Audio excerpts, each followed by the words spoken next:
নমস্কার বন্ধুরা, আমি নবগ্রহের নবরঙ্গী।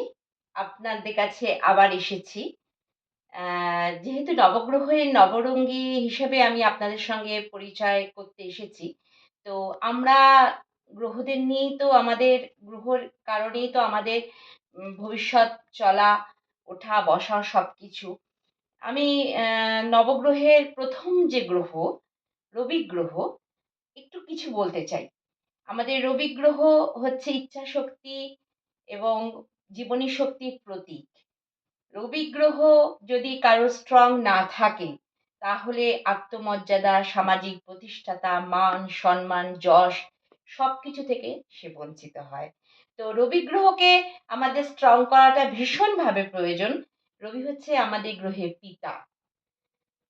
রবি যেহেতু আমাদের গ্রহের পিতা, আমাদের বাস্তব জীবনে আমাদের জন্মদাতা পিতা তিনিও আমাদের সহায়ক হবেন যদি আমাদের জন্মকুণ্ডলিতে রবি গ্রহ স্ট্রং থাকে, এবং সেটা আরো কিভাবে স্ট্রং করা যায় যাতে আমাদের সামাজিক প্রতিপত্তি, ইভেন আমরা আম, কি বলবো, সরকারি চাকরি, এটাতেও আমরা প্রতিষ্ঠা লাভ করতে পারি। আর আত্মসম্মান, প্রতিষ্ঠা, এগুলো তো সামাজিক মান যশ আমরা পাবোই রবি গ্রহ যদি স্ট্রং থাকে।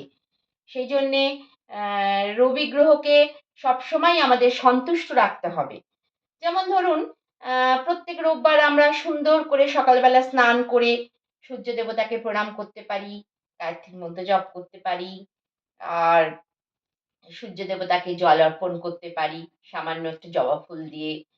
এবং সবথেকে যেটা ভালো হয়, আমি খুব বিশ্বাসী যে কালার থেরাপিতে রবিবার দিন আমরা যদি খুব সামান্য লাল, কমলা বা গোলাপি রঙের, রানী কালারের ড্রেসগুলো পরতে পারি, যে যেভাবে পারে, যতটুকু পারে, তাহলেও কিন্তু আমাদের গ্রহটা অনেকটা স্ট্রং হয় আমি মনে করি।